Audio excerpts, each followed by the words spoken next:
Hello everyone, this is Dheeraj Suri and I welcome you all in Dheeraj Suri classes. So now from today we are starting a new subject and the name of the subject is economic growth and business cycles. So today we are taking the first class for this subject. The topic is the effects of economic growth. We are studying this topic from chapter number 1 of Charles John and Dietrich Wohlrath. The facts of economic growth. इसमें हमको बहुत basic से chapter है, छोटा सा chapter है, इसमें दो तीन बातें पढ़नी हैं. एक पढ़ना है हमको that why some countries are poor and why some countries are rich. Then there is data of economic growth and there are some stylize facts. ये जो पहला टॉपिक है why some countries are rich and some are poor, आज इस class में इस topic की discussion करेंगे.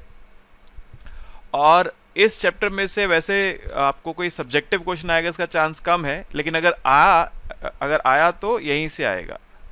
अगर वो क्वेश्चन आया तो यहीं से आएगा. Why some countries are rich, why some countries are poor, यही क्वेश्चन आपको पूछ सकता है. बाकी इसमें से एमसीक्यू आपसे, क्योंकि अब पेपर ऐसा पैटर्न है जहाँ पे आपसे एमसीक्यू पूछ सकता है, वो एमसीक्यू यहाँ से ज़रूर आ सकते हैं. डेटा से एमसीक्यू आ सकते हैं, स्टाइलाइज फैक्ट्स के ऊपर एमसीक्यू आ सकते हैं, मगर सब्जेक्टिव क्वेश्चन उन टॉपिक से आने का प्रोबेबिलिटी कम है. मैं ये तो नहीं कहूँगा कि आएगा ही नहीं, प्रोबेबिलिटी कम है, चांस कम है. ठीक है, तो we are starting with the first topic and the topic is why some countries are so rich and others are so poor. ऐसा क्यों है कि कुछ कंट्रीज रिच हैं और कुछ कंट्रीज पुअर हैं.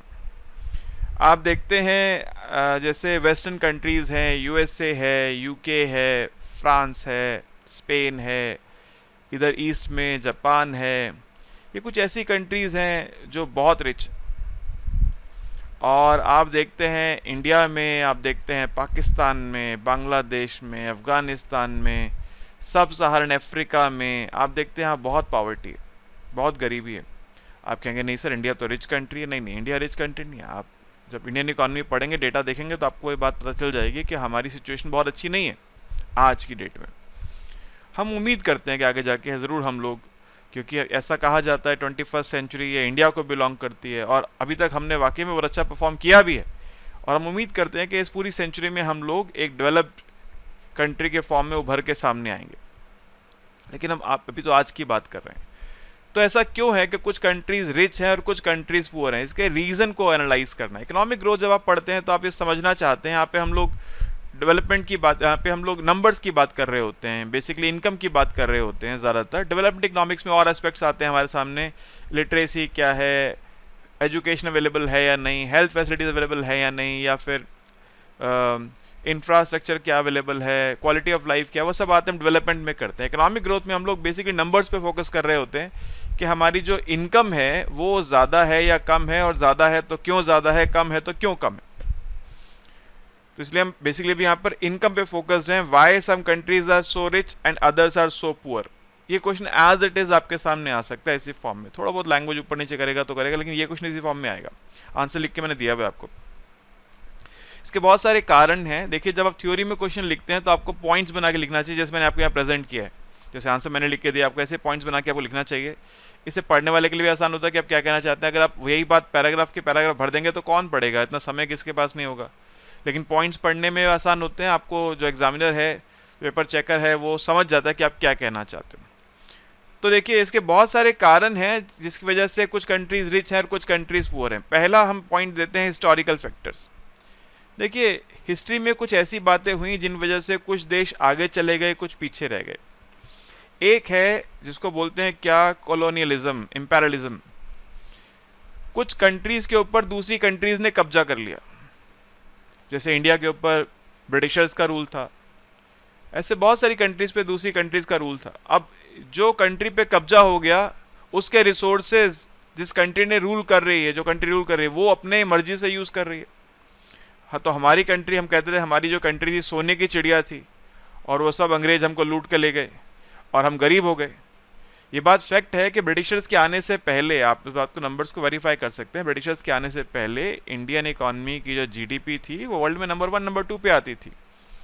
ठीक है, फिर वो आए, उसके बाद उन्होंने हम पे रूल किया, और ऑब्वियसली हमारे रिसोर्सेज को हमारे लिए तो यूज़ करेंगे नहीं, वो अपने लिए यूज़ किया उन्होंने. और हम गरीब से गरीब से गरीब होते गए। और सिर्फ ये इंडिया की स्टोरी नहीं है, जितनी भी कंट्रीज के ऊपर फॉरेनर्स ने रूल किया उन सब के साथ ऐसा हुआ। तो एक कारण तो ये है कॉलोनलिज्म। दूसरा कारण है जिसको बोलते हैं इंडस्ट्रियलाइजेशन। देखिए, इकोनॉमिक ग्रोथ जो है उसके पीछे या इनकम के बढ़ने के पीछे सबसे बड़ा जो कारण होता है वो होता है कि आपका मैन्युफैक्चरिंग सेक्टर कितना स्ट्रांग है। कुछ कंट्रीज जैसे वेस्टर्न कंट्रीज ने इंडस्ट्रियलाइजेशन को पहले अडॉप्ट किया, बाकी कंट्रीज बाद में कर पाई। तो जिन्होंने पहले अडॉप्ट किया वो पहले गुड्स मैन्युफैक्चर करने लग पड़ी और उन्होंने पहले एक्सपोर्ट करना स्टार्ट किया उन मैन्युफैक्चर्ड गुड्स को, और उनकी इनकम पहले बढ़नी शुरू हुई, तो पहले रिच हो गए वो लोग। कुछ अभी तक नहीं कर पाए हैं, ठीक है, कुछ अभी तक भी उस प्रोसेस को प्रॉपरली अडॉप्ट नहीं कर पाए और अभी भी गरीब हैं। तो दूसरा कारण हिस्टोरिकल क्या है, इंडस्ट्रियलाइजेशन। जैसे इंग्लैंड में 18th सेंचुरी में स्टार्ट हुई इंडस्ट्रियल रिवॉल्यूशन, तो वहाँ से वेस्टर्न वर्ल्ड पूरा ही डेवलप होना स्टार्ट हुआ, ठीक है। इधर ईस्टर्न वर्ल्ड में ऐसा कुछ नहीं हो पाया, इसलिए ये ईस्टर्न वर्ल्ड जो है वो गरीब रह गया। दूसरा जो कारण है वो है इंस्टीट्यूशनल फैक्टर्स। इंस्टीट्यूशनल फैक्टर्स, देखो भाई, आप अगर ये देखते हैं कि India, Pakistan, Bangladesh, Afghanistan, Burma, China, ठीक है, ये सब जो कंट्रीज़ हैं जो इंडिया के नेबरहुड में हमारी कंट्रीज़ हैं, हम सब एक साथ हमको इंडिपेंडेंस मिली थी। हमको 47 में मिली, चाइना को 49 में मिली, किसी को 1-2 साल पहले, बाद में हम सबको एक साथ इंडिपेंडेंस मिली थी। लेकिन आज की डेट में क्या सब कंट्रीज एक जगह पे खड़ी हैं? नहीं। पर कैपिटा जीडीपी सबकी बहुत अलग है, बहुत वेरिएशन है। चाइना तो सबसे आगे निकल गया, बहुत आगे चला गया, फिर इंडिया है, उसके बाद पाकिस्तान, बांग्लादेश, अफगानिस्तान काफ़ी पीछे छूट गए। तो ये वजहें क्या हैं, अगर यहीं पे देख लें तो, अगर फॉरेन से कंपैरिजन ना भी करें तो उसका एक बहुत बड़ा कारण होता है इंस्टीट्यूशनल फैक्टर्स। सबसे पहली बात है क्वालिटी ऑफ गवर्नेंस। देखिए, मैं इस बात को अक्सर बहुत बार पहले भी कह चुका हूं कि ये ऐसा क्यों हुआ कि 18th सेंचुरी में ही इंडस्ट्रियल रिवॉल्यूशन हुआ। ये ऐसा क्यों हुआ कि 18th सेंचुरी के बाद से ही एकदम से इतनी ग्रोथ आनी शुरू हो गई। क्या 18th सेंचुरी के बाद के जो ह्यूमंस हैं दे आर सुपर ह्यूमंस? उनका ब्रेन साइज बड़ा है क्या? या इससे पहले जो लोग थे वो सब मूर्ख थे क्या? ऐसा था क्या? नहीं, ऐसा नहीं है। सबसे बड़ी बात क्या है कि उस समय मिडिवल ईरा में, जिसको मिडिवल बोलते हैं, उसमें क्या होता था, अगर आपने कुछ नया इन्वेंशन कर दिया तो आपकी जान को बहुत बड़ा खतरा है, क्योंकि लोग फिर आपके खिलाफ हो जाते थे, ठीक है। जैसे गैलीलियो ने कहा कि भाई सूरज धरती के चारों तरफ नहीं घूमता, धरती सूरज के चारों तरफ घूमती है, तो लोगों ने उसे पागल कहा, पत्थर मारे, उसकी जान पे खतरा हो गया। इसलिए उस समय अगर कोई बात ढूंढता भी था तो वो उसको डिक्लेयर नहीं करता था, चुपचाप अपने घर में रहता था, बस अपने आगे वाली जनरेशन को बता देगा ये नई चीज़ मैंने ढूंढी है, तुम यूज़ कर लेना, बताना किसी को नहीं, क्योंकि जैसे ही बताओगे जान चली जाएगी। ये जो प्रॉपर्टी राइट्स हैं, जो लॉ, रूल ऑफ लॉ है, ये इंपॉर्टेंट है। जब से ये रूल ऑफ लॉ एस्टैब्लिश होता है, ये रूल ऑफ लॉ आपको प्रोटेक्शन देता है कि आप कुछ नया ढूंढोगे तो आपकी जान तो बचेगी ही, इतना पैसा मिलेगा कि आपके आने वाली पुश्तें भी अमीर हो जाएंगी। तो यहाँ से फिर जब रूल ऑफ लॉ एस्टैब्लिश होता है तो यहाँ से लोग रिसर्च को इम्पोर्टेंस ही नहीं देते, बल्कि रिसर्च के साथ जुड़ते हैं, और अपनी कोई अगर नई चीज़ ढूंढी है, कुछ लोगों को देखो ये बाय बर्थ उनमें ये एबिलिटी होती है कि वो कुछ ना कुछ नया ढूंढ लेते हैं, ठीक है। तो जब वो नया ढूंढ लेते हैं तो अब उनको पता है कि हमें रूल ऑफ लॉ से प्रोटेक्शन मिलेगा, तो इस वजह से वो अपने रिसर्च को डिक्लेयर करते हैं, इससे सबका फायदा होता है। तो इफेक्टिव इंस्टीट्यूशंस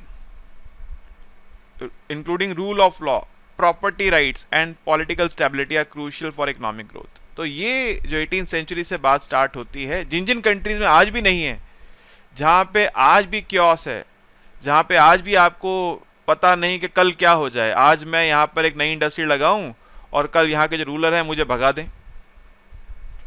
दें, मुझसे सब कुछ छीन लें, रूल ऑफ लॉ नहीं है यहाँ पे, तो वहाँ कोई भी आदमी नया काम करने से पहले 1000 बार सोचता है, नहीं करना चाहते लोग वहाँ पे, इसलिए वो पीछे रह जाते हैं, ठीक है। Countries with strong institutions to tend to provide a conducive environment for economic activities, attracting investment and fostering innovation. तो जहाँ पे institutions strong हैं, वो countries जो हैं वो ग्रो करती हैं, क्योंकि एक कंड्यूसिव इन्वायरमेंट प्रोवाइड करती हैं। दूसरी बात जो इसके अंदर आती है इंस्टीट्यूशन के, वो है पॉलिटिकल स्टेबिलिटी। ऐसा ना हो कि जैसे देखिए डेमोक्रेसी में ये तो चलता है कि आज इस पार्टी की गवर्नमेंट कल उस पार्टी की गवर्नमेंट, ये तो इसमें कोई इशू नहीं है। ऐसा ना हो कि अगर इस पार्टी से उस पार्टी की गवर्नमेंट आए तो जो जो इन्होंने किया था सब उल्टा कर देंगे, इनकी सारी पॉलिसीज गलत थी, सबको हटा देंगे और आज हम शुरू से नए से शुरू करेंगे, और अब तक इन्होंने जो जो जिसको जो जो राइट दिए थे सब वापस ले लेते हैं। अगर ऐसा हुआ तो फिर लोग आपके पास इन्वेस्टमेंट नहीं करेंगे। माइनर चेंजेस आप करते हैं, एक डायरेक्शन में कंट्री चल रही है, उसमें थोड़ा बहुत पॉलिसी में माइनर चेंजेस होते रहते हैं, वो सब चलता है। लेकिन अगर वहाँ पे पॉलिटिकल स्टेबिलिटी नहीं है तो क्या होगा? तो ऐसी कंट्री में कोई भी इन्वेस्ट करना नहीं चाहेगा। इन्वेस्ट नहीं करेंगे तो भाई वहाँ पे ग्रोथ नहीं होगी। अगला जो कारण है वो है करप्शन। अगर लेवल ऑफ करप्शन ज़्यादा होगा तो लेवल ऑफ करप्शन ज़्यादा होने पर कंट्री की इकोनॉमिक ग्रोथ नहीं हो पाएगी। कागज़ों में सड़कें बनेंगी, पेपर्स में सड़कें बन गई, एक्चुअली में ग्राउंड पे कुछ बना नहीं। पेपर में ब्रिजेस बन गए, फ्लाईओवर बन गए, एक्चुअली ग्राउंड पे कुछ बना नहीं, बना भी तो दूसरे महीने गिर गया। तो ऐसे में वहाँ पे आपने बताया जी, गवर्नमेंट डिक्लेयर किया हमने इस जगह को प्रॉपर इंफ्रास्ट्रक्चर से कनेक्ट कर दिया है, अब यहाँ पे एयरपोर्ट भी है, यहाँ पे रेलवे स्टेशन भी है, यहाँ पे रोड कनेक्टिविटी भी है, आप चाहें तो यहाँ पे अपनी इंडस्ट्रीज लगा सकते हैं। इंडस्ट्रीज को क्या चाहिए? कनेक्टिविटी चाहिए, ताकि वो गुड्स प्रोड्यूस करे, उसको बेच सके। बेचेगा कैसे? जो सड़क आपने बनाई थी अगले महीने खत्म होगी, नजर ही नहीं आ रही कहाँ गई। जो ब्रिजेस बनाए थे, फ्लाईओवर बनाए थे, सब टूट टूट के गिर गए। रेलवेज वहाँ आती ही नहीं है, जहाँ आपने स्टेशन बनाया वहाँ कोई ट्रेन नहीं आती। तो अगर इंफ्रास्ट्रक्चर करप्शन की वजह से बन नहीं पाएगा या करप्शन की वजह से पॉलिसी कोई इंप्लीमेंट हो नहीं पाएगी तो कंट्री की प्रोग्रेस नहीं हो सकती। तो करप्शन एक कारण है। अगला कारण है ज्योग्राफिकल फैक्टर्स। देखिए ये बहुत इंपॉर्टेंट है। जैसे आप जानते हैं, नेचुरल रिसोर्स के कारण बताता हूँ, जैसे आप जानते हैं ये जो अरेबियन कंट्रीज हैं ये रेगिस्तान हुआ करता था। जब से यहाँ पर पता चला कि जो ऑयल है और उस ऑयल को यूज किया जा सकता है, उस ऑयल का यूज क्या है, वो एनर्जी का बहुत बड़ा सोर्स है। तो ये जो रेगिस्तान था जहाँ पे जो लोग थे वो बहुत पुअर थे, एकदम से वर्ल्ड की लीडिंग इकोनॉमीज बन गई वो कंट्रीज, पैसा ही पैसा हो गया। तो ज्योग्राफिकल फैक्टर्स में सबसे बड़ी बात क्या है? Natural resources. तो जिस कंट्री के पास नेचुरल रिसोर्सेज ज़्यादा हैं, ऑब्वियसली उसका रिच होने का चांस ज़्यादा है।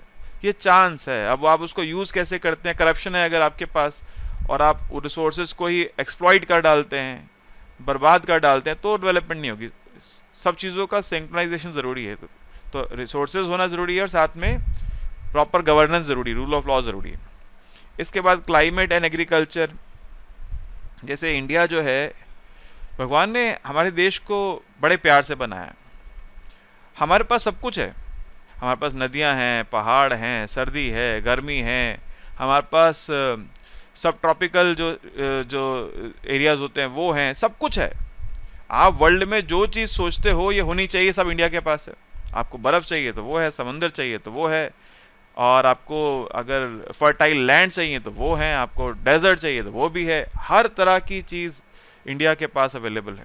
तो ऐसी कंट्री जिसके पास जो क्लाइमेट और एग्रीकल्चर फेवरेबल होता है उसको ग्रो करने से रोका नहीं जा सकता। ठीक है, अभी पीछे जो हुआ वो तो हुआ, लेकिन ये क्योंकि फैक्टर्स हमारे लिए फेवरेबल हैं तो इस वजह से हमें ऐसा लगता है कि हमारी कंट्री आने वाले कुछ साल में बहुत तेज़ी से ग्रो करेगी और हम वर्ल्ड की लीडिंग इकॉनमी बनने की तरफ बढ़ रहे हैं। ठीक है, ये जो कंडीशंस हैं जिस कंट्री के पास होती हैं वो कंट्री आगे बढ़ती ही है, उसको बढ़ने से रोकना मुश्किल होता है। तो इसलिए इंडिया के पास क्योंकि क्लाइमेट भी है, एग्रीकल्चर भी हमारा फोर्टे है एग्रीकल्चर, तो इसलिए हमारे पास चांस है। कोई कंट्री पुअर इसलिए होती है उसके पास ये चीज़ें ना हो या इनका प्रॉपर यूज़ ना हो पाए। हम बहुत समय से बहुत प्रिमिटिव मेथड यूज़ करते हैं, आज भी करते हैं, अभी भी हम बहुत जगहों पे देखते हो ट्रैक्टर की बजाय बैलगाड़ी से खेती करते हैं। हम बहुत पुराने मेथड यूज़ करते हैं। ठीक है, धीरे धीरे चीज़ें बदल रही हैं और जैसे जैसे बदलेंगी वैसे वैसे हमारी एग्रीकल्चर की प्रोडक्टिविटी भी बढ़ती जा रही है और हम ग्रो कर रहे हैं। किसी भी कंट्री के लिए ज़रूरी है। मैं इंडिया के पॉइंट ऑफ व्यू से इसलिए बोल रहा हूँ कि आप इन चीज़ों को साथ में ऐड कर सकते हैं। ठीक है, next is economic policies and strategies. सबसे बड़ी बात है मैक्रो इकोनॉमिक स्टेबिलिटी। मैंने कहा आपको कि एक स्टेबल मैक्रो इकोनॉमिक पॉलिसी होनी चाहिए। ऐसा ना हो कि टाइम टू टाइम अपनी पॉलिसी को बदलते जाएं और लोग कंफ्यूज हो जाएं कि आप चाहते क्या हैं। एक पॉलिसी को देख के लोग अट्रैक्ट हुए, उन्होंने आपकी कंट्री में पैसा लगाया और आपने अगले कुछ समय बाद वो पॉलिसी बदल दी अब ऐसा तो है नहीं इन्वेस्टमेंट को रातों रात जो है डिस्पोज किया जा सकता है। तो स्टेबिलिटी ज़रूरी है, तभी लोग आप पे ट्रस्ट करेंगे और आपकी कंट्री में इन्वेस्टमेंट आएगी, ग्रोथ होगी। फिर इंडस्ट्रियल एंड डेवलपमेंट पॉलिसीज, ये मतलब वही बात है कि गवर्नमेंट को क्या करना चाहिए, जो की इंडस्ट्रीज़ हैं वहाँ पे सब्सिडीज़ देनी चाहिए, इन्वेस्टमेंट इन इंफ्रास्ट्रक्चर को सपोर्ट करना चाहिए, रिसर्च एंड डेवलपमेंट को सपोर्ट करना चाहिए ताकि ग्रोथ हो सके। इसके अलावा ट्रेड पॉलिसीज़ क्या होनी चाहिए, हमको ओपन इकॉनमी को सपोर्ट करना चाहिए ताकि इंटरनेशनल ट्रेड का हम फ़ायदा उठा सकें। लेकिन यहाँ थोड़ा सा रिस्क भी होता है। क्या होता है कि जैसे जब हम ओपन इकॉनमी में जाते हैं, इकॉनमी को ओपन करते हैं, तो हम फॉरेन इन्वेस्टमेंट को अट्रैक्ट करते हैं, हम फॉरेन नॉलेज को अट्रैक्ट करते हैं, उसका फ़ायदा ले सकते हैं, फॉरेन में कुछ रिसर्च एंड डेवलपमेंट हुई है उसका फ़ायदा ले सकते हैं, ठीक है।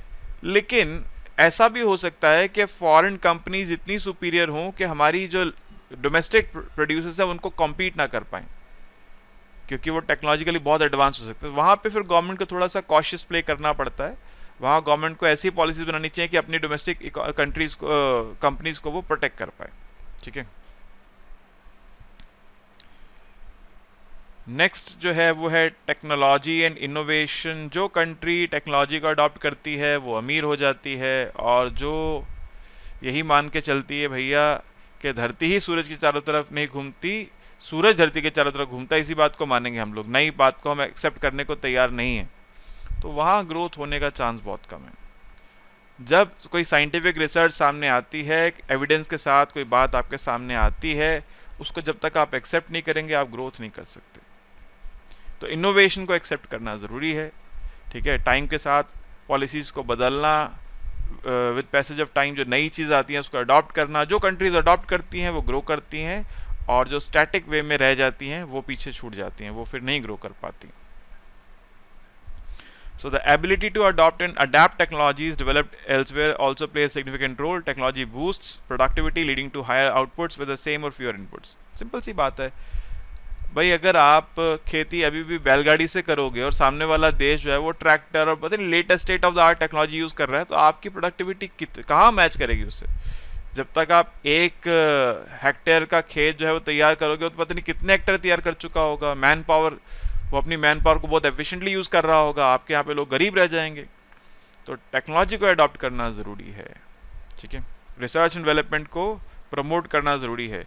इन्वेस्टमेंट इन R&D, आपको R&D में इन्वेस्ट करना चाहिए, नई नई टेक्नोलॉजी को ढूंढने में पैसा खर्च करना चाहिए, इसलिए तो रिसर्च स्कॉलर्स को फेलोशिप स्कॉलरशिप वगैरह मिलती है, ठीक है।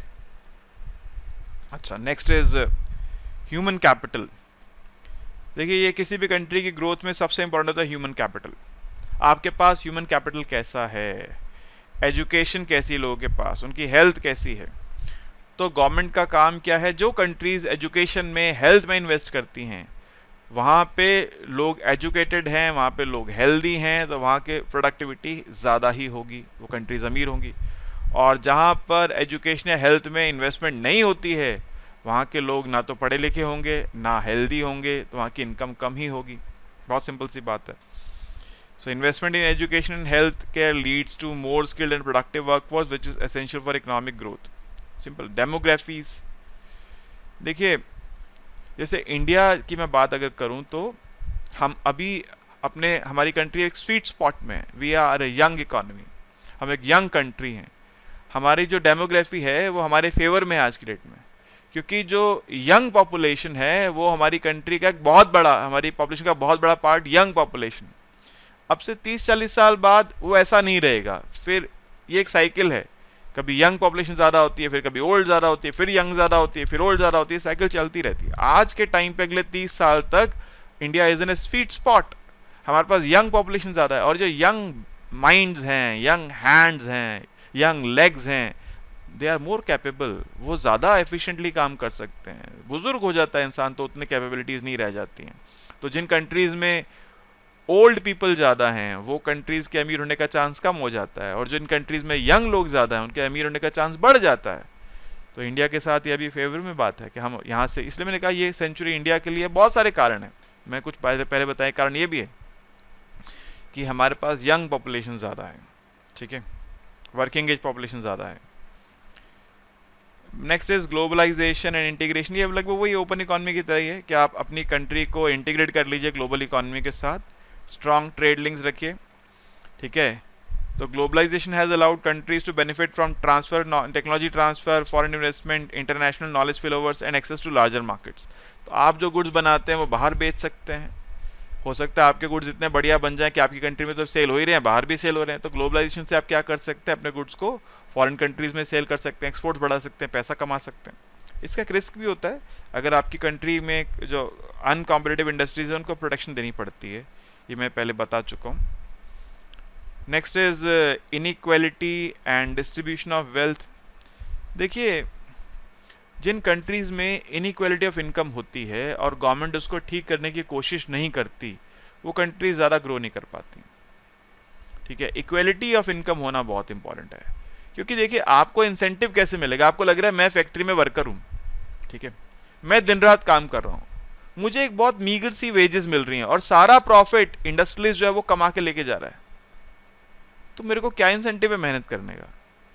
मेरी मेहनत के ऊपर वो पैसा कमा रहा है, मुझे जो मेरा ड्यू शेयर है उससे कम मिल रहा है, तो मैं नहीं करना चाहूँगा ऐसा काम, कोई भी नहीं करना चाहेगा ऐसा काम। तो जब इक्वलिटी होगी, जो प्रोडक्ट बनता है उसमें सबको अपना ड्यू शेयर मिलता है, सबके पास इक्वल अपॉर्चुनिटीज़ होती हैं अपने आप को ग्रो करने की, एजुकेशन लेने की, हेल्थ की, इनकम जनरेट करने की, ठीक है, तो वो जो स्टेट होता है वो उसमें ग्रोथ का पोटेंशियल ज़्यादा होता है। तो ये गवर्नमेंट का काम है। जो कंट्रीज इस पर ध्यान देती हैं वो रिच हो जाती हैं, जो नहीं ध्यान देती पुअर रह जाती हैं। फिर work ethic and social norms, ये बहुत इंपॉर्टेंट पॉइंट है। देखिए जापान जो है एक बहुत बड़ा एग्जांपल है इस चीज़ का। जो जापानीज इकॉनमी थी, आपको पता है फर्स्ट वर्ल्ड वॉर के बाद, सेकेंड वर्ल्ड वॉर के बाद क्या हुआ था उनके ऊपर, तो न्यूक्लियर बॉम्ब से अटैक किया था यूएसए ने सेकेंड वर्ल्ड वॉर के बाद, डिस्ट्रॉय कर दिया था इकॉनमी को। जर्मनी के 2 हिस्से कर दिए थे, अलग अलग कर दिया था। लेकिन वहाँ के लोगों का वर्क कल्चर जो है, वर्क को लेके जो उनकी डेडिकेशन है, वो इतनी स्ट्रांग विल पावर है कि वो अपनी इकॉनमी को फिर से उठाकर ले गए वहाँ पे जहाँ पे लीडिंग इकॉनमीज थी। वेस्टर्न कंट्री से ज़्यादा इनकम लेके खड़े हैं आज जापानीज लोग जो हैं पर कैपिटा इनकम में। बहुत सारी वेस्टर्न यूरोपियन कंट्री से ज़्यादा इनकम है जापान की। उसकी वजह क्या है? बड़ी सिंपल सी वजह है, वर्क एथिक्स। अगर लोगों में काम करने की इच्छा ही नहीं होगी, वो हर कोई यही सोचता होगा मुझे नौकरी तो चाहिए लेकिन काम नहीं करना, पैसा मिल जाए लेकिन मैं काम नहीं करना चाहता, बस ऑफिस जाऊँ, एसी में जाके बैठ जाऊँ, वहाँ पे व्हाट्सएप चलाऊँ, इंस्टाग्राम चलाऊँ, फेसबुक चलाऊँ, शाम को घर आ जाऊँ, इतना ही करना है बस। तो उसमें वो कंट्री कैसे ग्रो करेगी? तो वर्क एथिक्स, जिन कंट्रीज़ की वर्क एथिक्स स्ट्रांग है वो कंट्रीज ग्रो करती हैं। Social capital, trust, cooperation, social networks, ठीक है। तो जहाँ पे सोशल नेटवर्क्स हैं, जहाँ पे लोग एक दूसरे पे ट्रस्ट करते हैं। देखिए क्या होता है, आप शेयर मार्केट में पैसा लगाते हैं, आपने पैसा कमा लिया, पैसा कमाना एक बार के लिए फिर भी आसान है, उसको ग्रो कराना मुश्किल होता है। मान लो एक आदमी पैसा कमाता है, उसके पास अब एक सब्सटेंशियल अमाउंट ऑफ सेविंग है, वो सोचता है इसका मैं क्या करूं, गोल्ड खरीदूं, इस पैसे को मैं प्रॉपर्टी में डाल दूं, या इस पैसे से मैं शेयर्स खरीद लूं, शेयर मार्केट में इन्वेस्टमेंट कर दूं, म्यूचुअल फंड ले लूं, एफडी करा लूं, क्या करूं। मान लो वो शेयर मार्केट में पैसा लगाता है और एक दिन न्यूज़ आती है शेयर मार्केट में घोटाला हो गया। इतना घोटाला हो गया कि जो उसकी इन्वेस्टमेंट थी वो आधी रह गई, शेयर मार्केट क्रैश कर गई, उसकी इन्वेस्टमेंट आधी हो गई।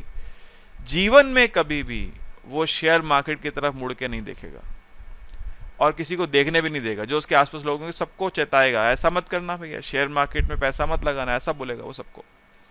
लेकिन वो कंट्री जहाँ पर ये सब नहीं होता, वहाँ पे मार्केट में ऐसे लॉज हैं जहाँ पे कोई करप्शन नहीं कर सकता, कोई घोटाला नहीं कर सकता है, उस कंट्री में लोग शेयर मार्केट में पैसा लगाएंगे। और शेयर मार्केट से क्या होता है, कंपनीज को इन्वेस्टमेंट मिलती है, पैसा मिलता है, जिससे वो अपनी कंपनी को ग्रो करा सकते हैं। जब कंपनीज ग्रो करती हैं, प्रोडक्शन बढ़ता है, तो लोगों को जॉब ज़्यादा मिलती है, लोगों की इनकम बढ़ती है। तो ट्रस्ट का होना इंपॉर्टेंट, ये मैंने एक एग्जाम्पल के तौर पर बताया आपको। तो जिन कंट्रीज में सोशल वैल्यूज़ हैं, ट्रस्ट है, करप्शन कम है, वहाँ ग्रोथ के चांसेस ज़्यादा है। ठीक है जी। तो ये कुछ रीजंस हैं कि जिसकी वजह से कुछ कंट्रीज अमीर हैं और कुछ कंट्रीज गरीब हैं। ये आंसर मैंने आपको लिख के दे दिया है।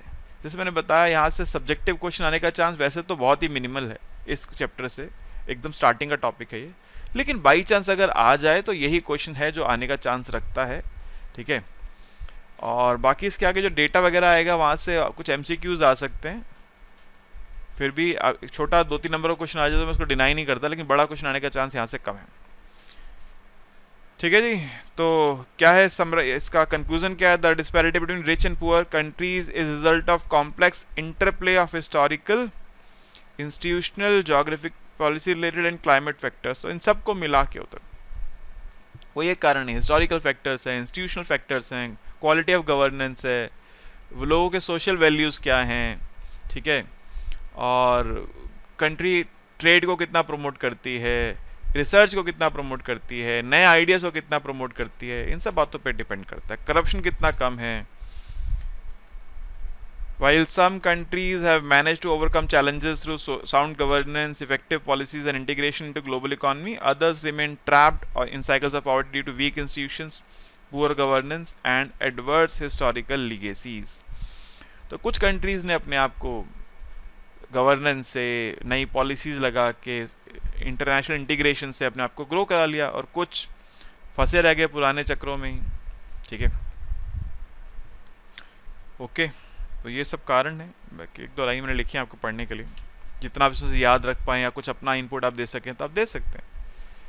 ठीक है, तो ये छोटा सा एक टॉपिक था जिसमें हमने पढ़ा why some countries are rich while others are poor. Theoretical topic है, इस चैप्टर में बेसिकली थ्योरी ही चल रही है, इसमें न्यूमेरिकल्स कुछ नहीं इस चैप्टर में। अभी डेटा आएगा थोड़ा सा आगे, नेक्स्ट क्लास में पढ़ेंगे, उसको बात करेंगे उसकी भी।